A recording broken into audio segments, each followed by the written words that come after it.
একজন মানুষের মনে যখন কামনা প্রবল হয়ে ওঠে তখন সে কি সত্যিই স্বাধীন থাকে নাকি নিজেরই প্রবৃত্তির কাছে সে ধীরে ধীরে বন্দী হয়ে পড়ে? একজন মানুষ ছিল যার মন সর্বদা নারী চিন্তায় মহাবিষ্ট।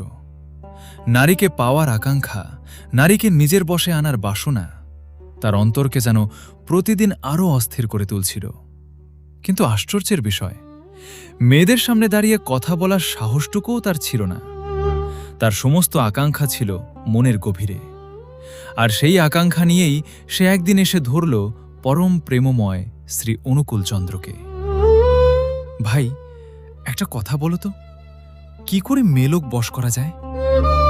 শ্রী অনুকূলচন্দ্র শান্তভাবে উত্তর দিলেন, তারও মন্তর আছে। লোকটির চোখ যেন সঙ্গে সঙ্গে জ্বলে উঠল। আমায় শিখিয়ে দাও না ভাই। কিন্তু শ্রী অনুকূলচন্দ্র বিষয়টি এড়িয়ে যেতে চাইলেন। তবুও লোকটি নাছোড়বান্দা। সময়ে অসময়ে এসে একই কথা, মন্ত্রটা আমাকে শিখিয়ে দাও। দিন যায়, তার আকুলতা কমে না, বরং আরও বাড়তে থাকে। পদ্মার দিক থেকে একটি মহিলা কলসিতে জল নিয়ে নিজের বাড়ির দিকে যাচ্ছেন। শ্রী অনুকূলচন্দ্র সেই মহিলাকে দেখিয়ে বললেন, দেখ, আমি কেমন করে ওকে বশ করে ফেলি, তুই দূর থেকে শুধু লক্ষ্য করে যা। লোকটি একটু দূরে দাঁড়িয়ে রইল। শ্রী অনুকূলচন্দ্র ধীরে ধীরে মহিলাটির দিকে এগিয়ে গেলেন। মহিলাটি আপন মনে হাঁটছিলেন, আর ঠিক তার কাছে গিয়ে শ্রী অনুকূলচন্দ্র অত্যন্ত মধুর কণ্ঠে ডাকলেন, মা। একটি মাত্র শব্দ, মা।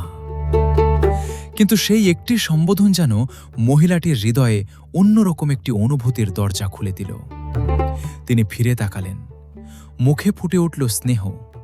আদরের স্বরে বললেন, কি বাবা, লক্ষ্মী ছেলে আমার, কিছু বলবে?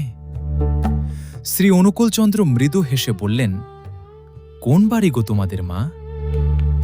মহিলা হাত দিয়ে দেখিয়ে বললেন, ওই তো, ওই বাড়ি বাবা। তারপর স্নেহভরে বললেন, তোমার মাকে আমি চিনি, তুমি বড় ভালো ছেলে, চল না আমাদের বাড়ি। দুজন কথা বলতে বলতে বাড়ির ভিতরে ঢুকলেন। মহিলাটি কলসিটি যথাস্থানে রেখে একটি আসন পেতে দিলেন। বস বাবা। তারপর মমতা ভরা কণ্ঠে বললেন, তোমার কথাগুলো বড় মিষ্টি। শ্রী অনুকূলচন্দ্র বললেন, আমি এখন যাই মা। মহিলা যেন অবাক হয়ে বললেন, তা কি হয় বাবা, আমার বাড়িতে এসে শুধু মুখে ফিরে যাবে? এক গ্লাস জল এনে দিলেন। তারপর দুধ, চিড়ে, মিষ্টি, কলা যা ছিল স্নেহভরে সামনে এনে দিলেন। শ্রী অনুকূলচন্দ্র মায়ের দেওয়া সেই আহার গ্রহণ করলেন। তারপর উঠে দাঁড়িয়ে বললেন, এবার তবে আসি মা। মহিলা মায়ের স্নেহে বললেন, আবার এসো বাবা। আর বাইরে বেড়ার ফাঁক দিয়ে দাঁড়িয়ে সবকিছু দেখছিল সেই লোকটি। তার চোখ বিস্ময়ে বড় হয়ে গেছে। সে মনে মনে ভাবল, সত্যিই তো, শ্রী অনুকূলচন্দ্র যেন জাদু জানেন। শ্রী অনুকূলচন্দ্র বাইরে এসে তার দিকে তাকিয়ে বললেন, দেখলি তো আমি কেমন করে মেয়ে লোকটিকে বশ করে ফেললাম? লোকটির সঙ্গে সঙ্গে করজোড়ে দাঁড়িয়ে গেল। ভাই, আমায় ওই মন্ত্রটি শিখিয়েই দিতে হবে, নইলে আমি তোমার পা ছাড়ব না। শ্রী অনুকূলচন্দ্র বললেন, আচ্ছা, দেব তোকে শিখিয়ে। কিন্তু মন্ত্রটি পাওয়া এত সহজ ছিল না। লোকটি বারবার আসতে লাগল। তার মনের একটাই আকাঙ্ক্ষা, মন্ত্রটি শিখব। অবশেষে একদিন পদ্মার তীরে সে শ্রী অনুকূলচন্দ্রকে ধরে বসল। আমাকে আর ঘুরিও না ভাই, আজ আমাকে মন্ত্রটি শিখিয়ে দাও। শ্রী অনুকূলচন্দ্রের মুখ হঠাৎ গম্ভীর হয়ে উঠল। তিনি বললেন, সত্যিই মন্ত্র শিখবি? লোকটি বলল, হ্যাঁ, আয় আমার সঙ্গে।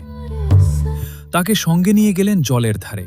তারপর বললেন, নে, এক গণ্ডূষ জল নিয়ে আচমন কর।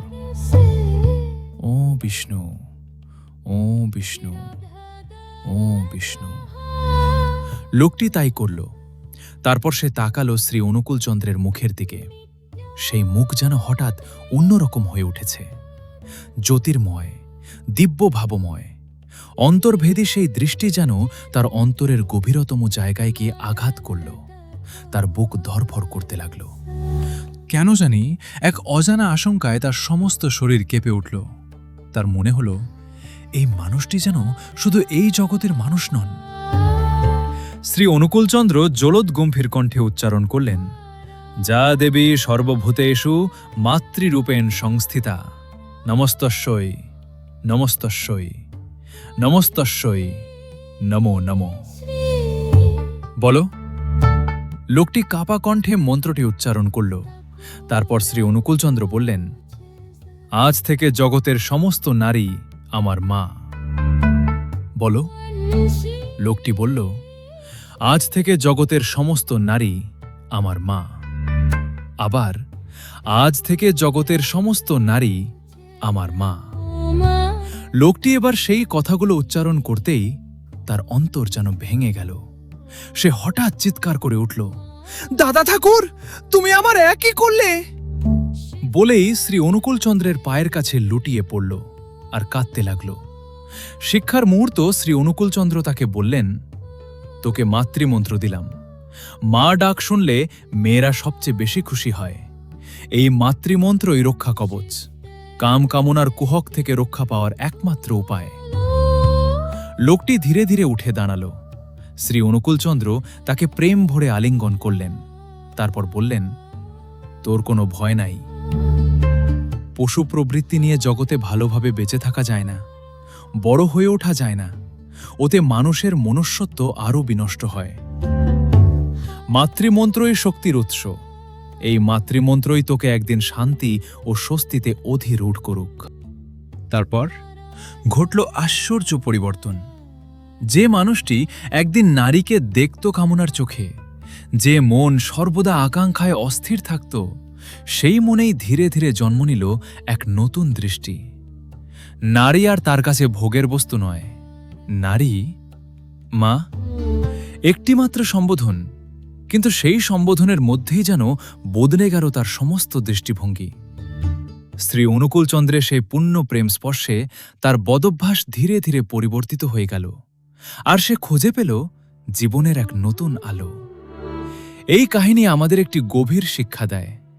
কামনাকে জয় করার জন্য শুধু শক্তি প্রয়োগ করলেই হয় না, দৃষ্টিকে বদলাতে হয়, চিন্তাকে বদলাতে হয়, আর নারীকে ভোগের চোখে না দেখে মায়ের আসনে প্রতিষ্ঠিত করতে হয়। যে দৃষ্টিতে নারীকে দেখা হয়, সেই দৃষ্টিই মানুষের চরিত্রকে গড়ে তোলে।